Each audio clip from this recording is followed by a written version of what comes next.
Hello, magnified souls. I am so excited to see you all here again today. I have no idea what I'm going to talk about. I was journaling, and all of a sudden I wrote down, turn on the camera, beloved soul. So here I am. I'm turning on the camera. This is actually my third attempt. The first time I recorded this, there was no sound. And I felt so frustrated because I had spent this time and I thought the message was really great, but yet it didn't record. What does that tell you? Then the second time I'm recording and my husband barges in the room. So I'm going to try this one more time because apparently the first two tries were not meant to be. I was journaling earlier, and I'm going to read what I wrote. It says, Sandra, you are divine.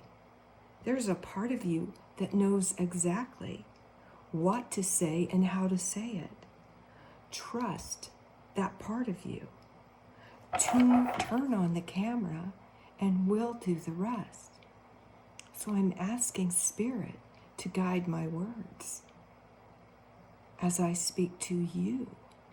You are also a divine one, an eternal soul.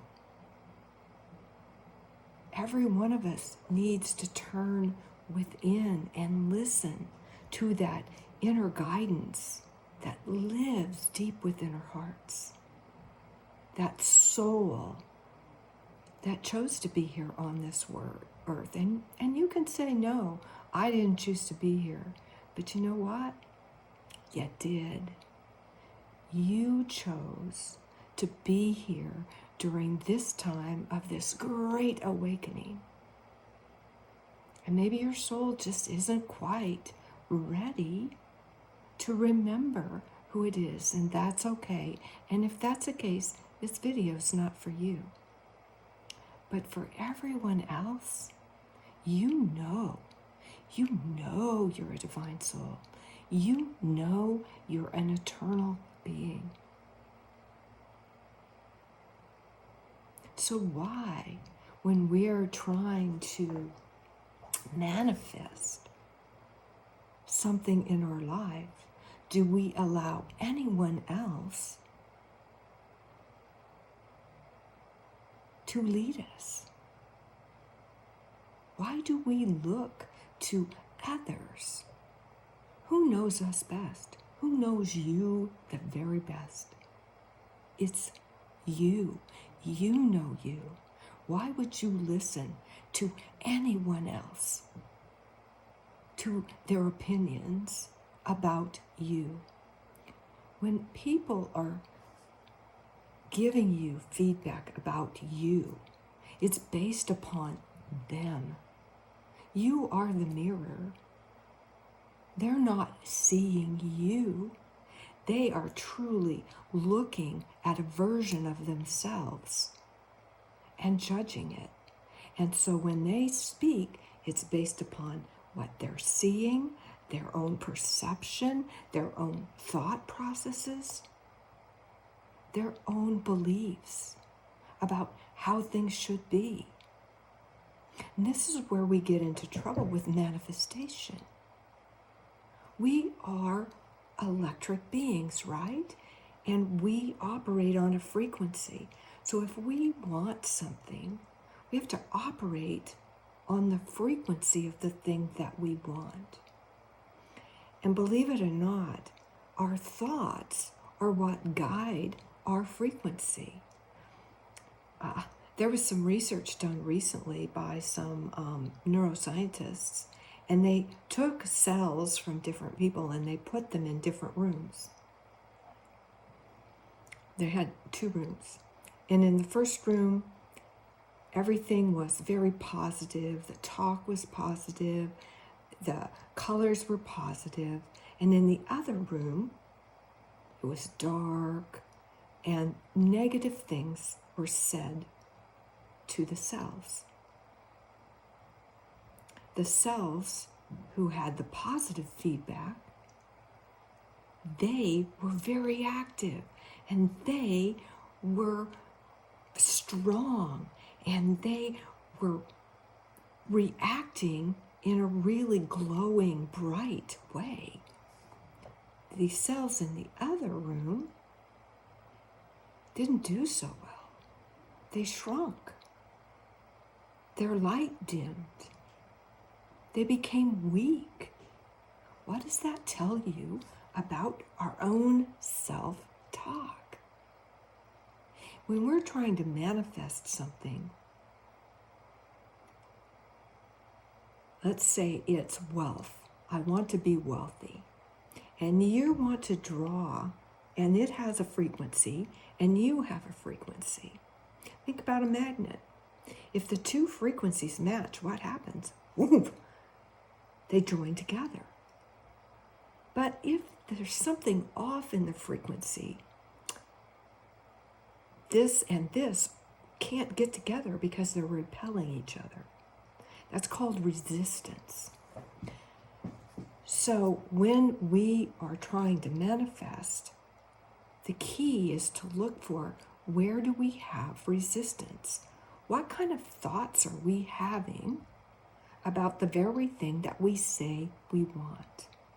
And I challenge you, write down your thoughts for a month. And when you're thinking, I want to be wealthy, and you go out and you're shopping and you say, oh, I can't afford that. What's the frequency of this? Does it match I'm wealthy? Or does it match more with I'm poor? I don't have enough. Money doesn't grow on trees. I'll never be as wealthy as so-and-so.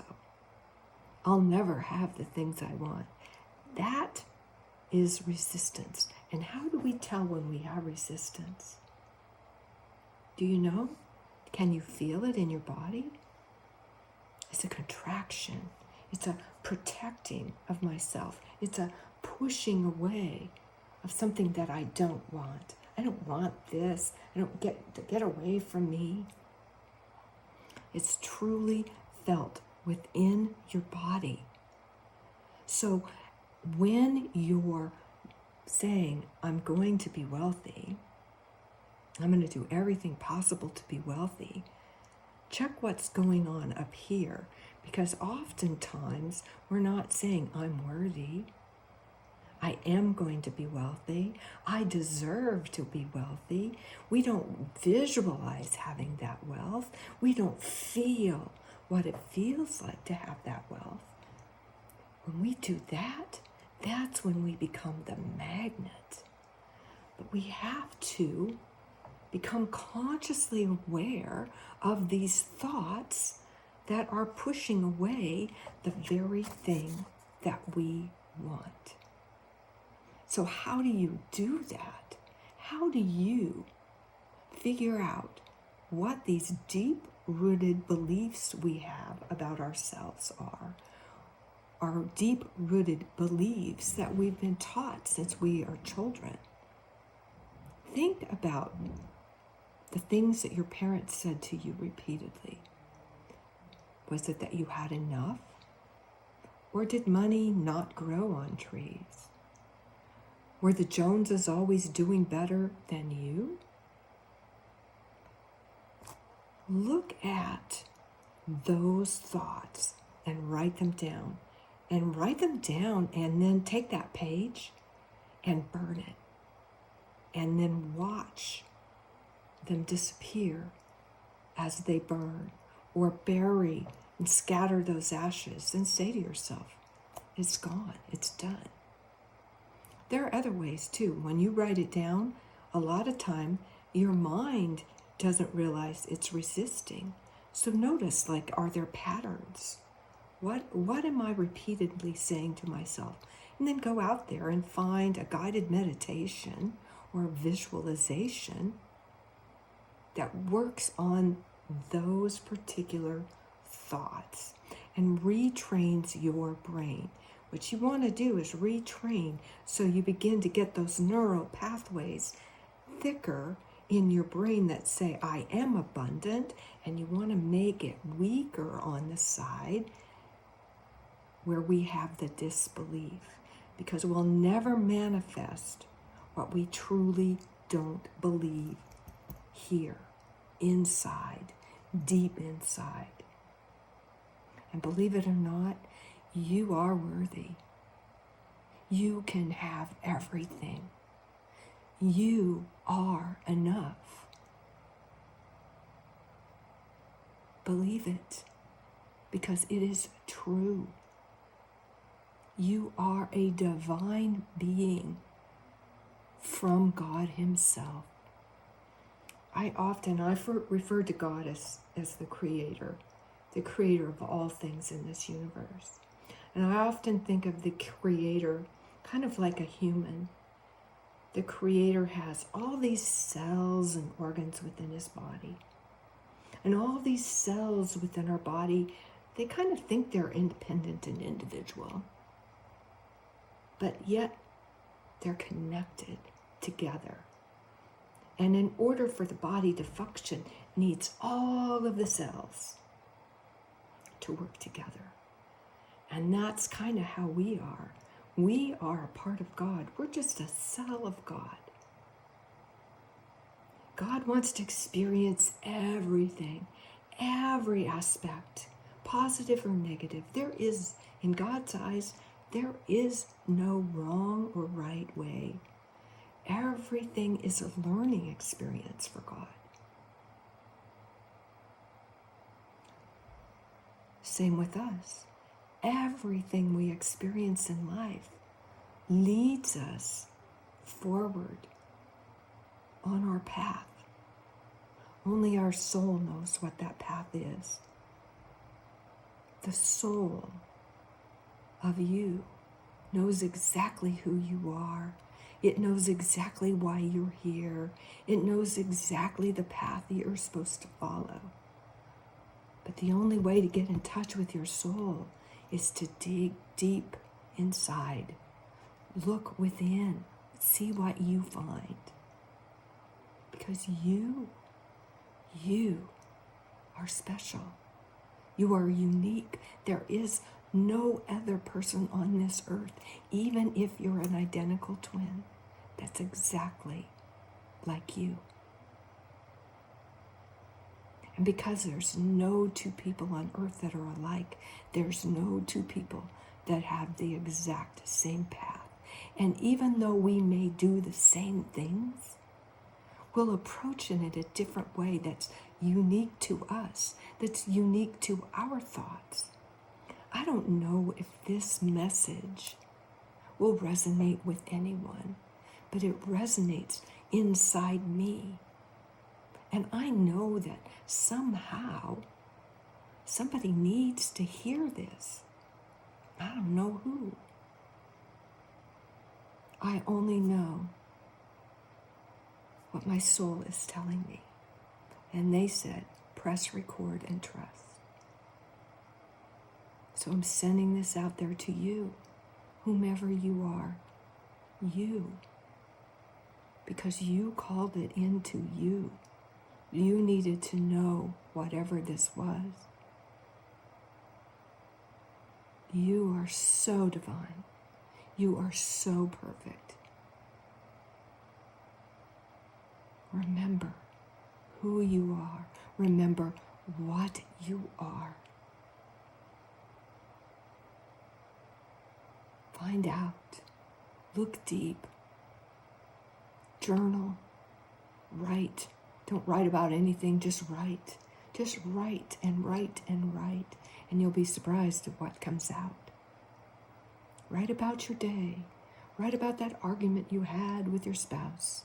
Write about the antics of your animals or your friends or things that you saw on social media. Write and write and write. Journaling, I hated it for the longest time, and now I love it because I'm discovering things that I didn't know.